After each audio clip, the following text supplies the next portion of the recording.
jangan sampai kalian masuk ke tahap seperti itu, karena kalau kalian udah ngerasa diet itu jadi kayak sesuatu yang menakutkan, sesuatu yang tidak menyenangkan, gimana kita mau menjalaninya itu jadi sesuatu yang Hai semuanya, balik lagi di channel aku, dan aku ditemani sama Amanda. Halo, bilang nak. Halo. Oke, dia nggak mau peduli tuh. Nah, aku bakalan jawab pertanyaan yang udah kalian share di grup. Langsung kita mulai. Ini bakalan aku screen pertanyaannya, aku bakalan buat di sini. Nah, gimana ya biar nggak kegoda makanan yang enak-enak? Pengen diet banget, tapi selalu kegoda makanan. Tapi hari ini sudah mulai diawali dengan sarapan putih telur dengan minuman jahe hangat ditambah lemon. Makan siang nasi hitam sama sayuran tambah tempe bakar tambah sambal, mantep. Mudah-mudahan bisa konsisten. Oke, thank you buat Bunda yang udah share pertanyaannya ini. Jadi aku bakalan jawab. Oke, jadi yang ditanya gimana sih menahan godaan saat diet. Nah, yang pertama penting banget kalau kita melakukan diet itu dengan pengetahuan yang benar, punya wawasan yang benar, punya basic melakukan diet yang benar itu seperti apa gitu. Karena kalau misalnya kita melakukan diet misalnya nih terlalu ekstrim, jadi makannya itu nggak mengenyangkan, tapi kita terlalu ekstrim banget mengurangin kalori yang kita konsumsi, jadi terlalu sedikit lah makannya, pokoknya terlalu ekstrim dietnya.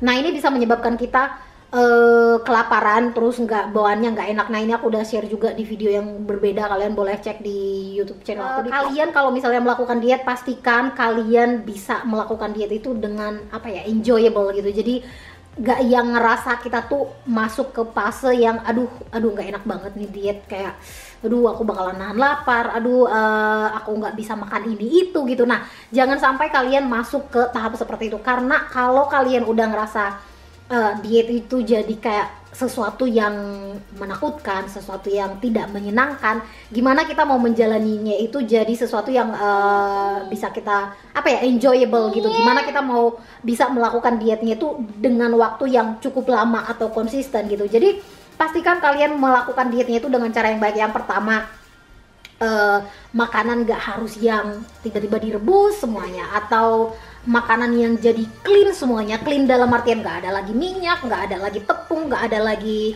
apalah yang dianggap buruk untuk diet gitu.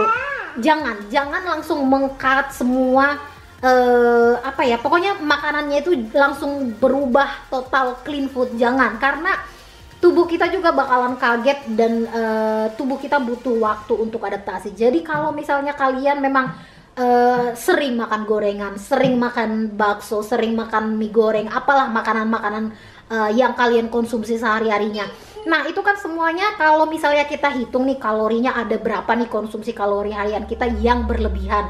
Anggaplah kalau kita hitung nih jenis makanan yang kita konsumsi per harinya itu di 2000 gitu. Nah, kita mau melakukan jangan terlalu banyak banget, anggaplah 1700. Nah, kalau misalnya kalian kurangi 1700, tadinya mungkin setiap harinya itu makan gorengan bisa 2 biji, jadi 1 biji gitu. Dan sama dengan makanan lainnya, mungkin tadinya ngemil ice cream atau minum bubble tea atau apalah makanan lainnya yang bener-bener tinggi gula, tinggi kalori. Nah, itu bisa pelan-pelan dikurangin. Nah, jadi kita pas diet itu nggak langsung yang tergoda ABCD gitu, karena makanan-makanan yang kita nikmatin tadi itu masih ada di menu diet kita. Jadi diet itu bukan berarti harus kita mendadak semua makanan kita langsung makanan yang clean, langsung real food, enggak. Tapi kita harus bisa mengaplikasikan yang tadinya setiap hari makanan kita apa gitu, tapi pelan-pelan kita rubah, pelan-pelan kita kurangin. Kalian masak terbiasa dengan digoreng, di deep frying gitu ya, coba dikurangin jadi lebih ditumis. Nah, nanti dari ditumis jadi biasa mungkin di oven atau dipanggang gitu. Jadi transisinya itu dari kebiasaan kita, terus kita ikut diet langsung dihajar berubah 180 derajat. Nah, itu bakalan tantangan yang cukup berat banget buat kita. Yang ada nanti seminggu kita berhasil nih ngikutin diet bener-bener clean food, nggak makan yang digoreng-goreng lagi, nggak ada tepung lagi gitu. Tapi begitu seminggu kita kangen tuh makan gorengan, yang makanan normal yang biasa kita konsumsi, makan bakso atau mie kuah. Pokoknya kita cuman bertahan di seminggu 2 minggu aja di proses diet yang clean food tadi gitu, dan yang ada kita di tengah jalan gagal gitu. Nah, kita nggak mau ini terjadi. Jadi pastikan transisi dari dietnya itu, dari kebiasaan kita sehari-hari nih sebelum diet, terus kita ke diet, itu transisinya itu harus pelan-pelan. Jadi jangan langsung ekstrim banget, karena tubuh kita pun bakalan kaget. Jangankan tubuh kita, mindset kita atau pikiran kita pun kan pasti bakalan kecarian yang kebiasaannya itu makan gorengan, makan bakso, tiba-tiba semuanya nggak ada, langsung bener-bener clean, yang direbus, yang dipanggang, dan tiba-tiba telur aja atau apalah makanan diet kalian gitu. Itu kita juga nggak bakalan happy gitu. Jadi pastikan transisinya itu benar-benar smooth dan lebih enjoyable. Nah, yang berikutnya ini yang penting banget, niat. Nah, kalau misalnya kita udah yakin, udah punya komitmen, punya goal, punya tujuan, punya target, aku mau turun BB, aku mau langsing, aku mau baju yang itu bisa pas lagi di badan aku mau bisa nyaman lagi pakai jeans, apapun lah goal kalian itu, buat goal yang jadi motivasi besar buat diri kalian, buat bisa konsisten diet. Nah, saat kalian udah di diet ini, menjalankan diet ini, butuh yang namanya itu konsisten, butuh yang namanya komitmen, butuh yang namanya keseriusan. Kalau misalnya kalian gampang banget tergoda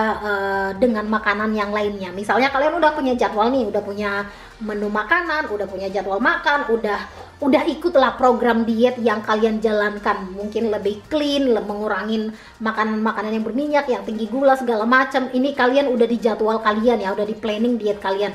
Tiba-tiba abang bakso lewat, terus kalian mikir, ayo udah deh lupain diet, beli aja, karena ngebayangin aduh enak banget gitu. Nah, ini artinya kalian gak kuat sama goal kalian, gak kuat sama prinsip kalian, dan gak bisa komitmen. Jadi belajar untuk komitmen, belajar untuk strict sama goal kalian, harus pokoknya harus kuat gitu deh. Karena menurut aku yang gak ada orang yang bisa mencapai sesuatu itu dengan gampang aja, tapi bener-bener butuh yang namanya keseriusan, komitmen, punya goal, pokoknya bener-bener serius gitu. Nggak ada yang oh aku mau langsing nih, ya udah langsung bisa diet terus berhasil gitu. Nggak, pasti dibalik itu butuh yang namanya pengorbanan, dalam arti mengorbankan rasa, ngebayangin yang aduh enak banget makan bakso lagi hujan-hujan begini, makan gorengan enak banget gitu. Itu bener-bener kita korbankan, itu bener-bener kita lupakan, tapi kayak fokus sama target kita. Aku mau punya BB yang ideal, aku mau bisa lagi pakai jeans itu. Jadi itu goal itu yang kita keep di pikiran kita, dan godaan-godaan yang tadi itu, mau apapun godaannya, kita nggak bakalan jatuh atau gampang terikut dan terjatuh dengan godaan tersebut, dan yang akhirnya goal atau tujuan kita mencapai diet atau BB yang kita mau akhirnya gagal. Nah, jadi pastikan kalian benar-benar punya komitmen, benar-benar serius, punya goal, punya motivasi. Karena kalau kalian udah nggak kuat menahan godaan apapun lah yang jadi alasan di sekeliling kita, ya sampai kapanpun kita nggak bakalan bisa mencapai goal kita gitu. Jadi memang bener-bener butuh keseriusan dari dirinya kita sendiri gitu. Biasanya kan godaan-godaan itu ada alasannya nih. Ada nih aku baca kemarin share di grup, suami sering bawa makanan, itu kan salah satu godaan. Nggak mungkin kita bilang sama suami, udah baik banget nih suami datang ke rumah pulang kerja bawain mie goreng lah gitu ya, terus kita bilang aku lagi diet nggak mau makan mie goreng gitu kan, nggak mungkin gitu. Tapi kalau misalnya udah kejadian nih hari ini, sehari ini, ya udah nggak apa-apa dimakan gitu, dinikmatin aja gitu. Tapi diomongin juga sama suami. Artinya kita butuh juga orang-orang di sekitar kita yang lebih mendukung kita. Diomongin, aku lagi diet, aku mau BB aku lebih ideal lagi, dan sebutinlah alasan-alasan atau goal yang kamu pengen supaya pasangan atau orang-orang di sekitar kamu itu bisa mendukung kamu untuk menjalankan diet ini. Jadi kalau misalnya besok-besok suaminya pulang kerja pengen bawa makanan, mungkin makanannya yang tadinya bawa mie goreng mungkin diganti bisa jadi makanan yang lainnya yang lebih rendah kalori, makanan atau cemilan apalah di luar sana yang bisa nggak harus mie goreng gitu. Mungkin sop buah tapi nggak perlu pakai susu gitu, jadi cuman buahnya aja, atau apalah makanan di luar sana yang bisa jadi opsi yang lebih baik, dan bisa tetap menikmatin masa atau momennya itu bareng sama suami, bisa tetap menikmatin makan bareng sama suami gitu. Karena kalau memang itu kebiasaan suami membawa sesuatu ke rumah, aku nggak tahu alasan persisnya apa yang jadi godaan itu biasanya apa. Nah, itu berusaha untuk dihindarin. Kalau misalnya di rumah kalian punya cemilan banyak, selama ini cemilannya itu adalah makan apa nak? Oh, makan roti. Udah buat teman dan mama nggak? Mama nggak buat Amanda aja.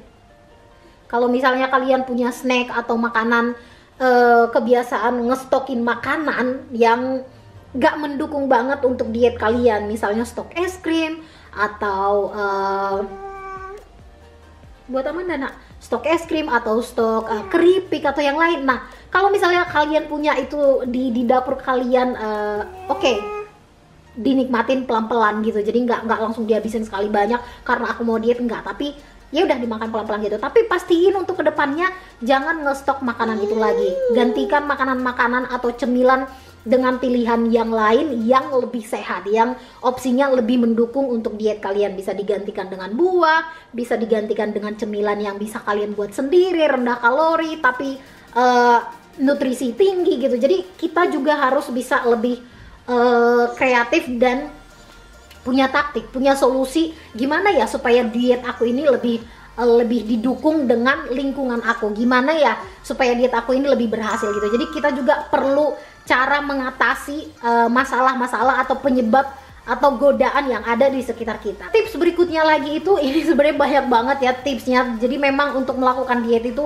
perlu atau butuh banget informasi yang bener-bener banyak, nggak ada habis-habisnya gitu. Tapi kita pada akhirnya cari apa yang nyaman buat kita dan bisa kita lakukan dalam waktu yang lama gitu. Karena diet ini jadi pola hidup kita, cara hidup kita, gaya hidup kita gitu. Nggak yang cuman aku cuman diet 3 bulan ini aja terus berharap berhasil nih mempertahankan BB yang udah dicapai. Enggak, tapi pola makan kita selamanya itu juga harus kita maintain, harus kita jaga gimana pola makan kita, apakah berlebihan, apakah kita ada olahraga, bergerak gitu. Nah, itu penting banget. Jadi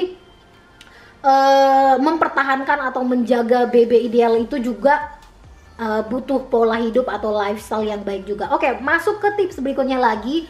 Balik lagi ini ke alasan yang pertama tadi aku bilang, kalau kita melakukan diet yang enjoyable, bisa nggak tersiksa gitu loh, nggak kelaparan, kita bakalan bisa berhasil dan bisa ngejalanin dietnya dalam jangka waktu yang panjang. Kalau misalnya kalian melakukan diet yang ekstrim, terlalu sedikit makannya, konsumsi kalorinya itu di-cut terlalu banyak, pasti kalian kelaparan. Kalau misalnya udah kelaparan, terus tiba-tiba ada tukang bakso lewat, nah kita pun lebih cepat tergoda dengan godaan yang ada di sekeliling kita kalau kita nggak siap secara fisik kita gitu. Dalam artian kalau kita lapar lewat tukang bakso ya pasti lebih cepat tergoda gitu, daripada kalau kita udah kenyang, bener-bener menikmati makanan kita walaupun makanan diet, kita nggak bakalan cepat untuk tergoda. Jadi pastikan kalian bisa melakukan diet yang bener-bener enjoyable, nggak nyiksa, karena itu penting banget. Buat apa kita ngelakuin diet yang ekstrim cuma bertahan seminggu 2 minggu, habis itu gagal dan kita naik lagi BB-nya,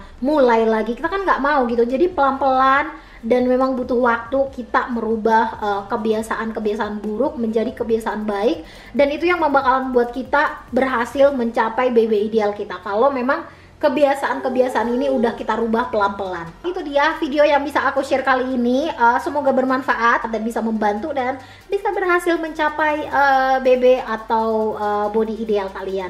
So thank you for watching dan sampai ketemu di video yang akan datang. Bye.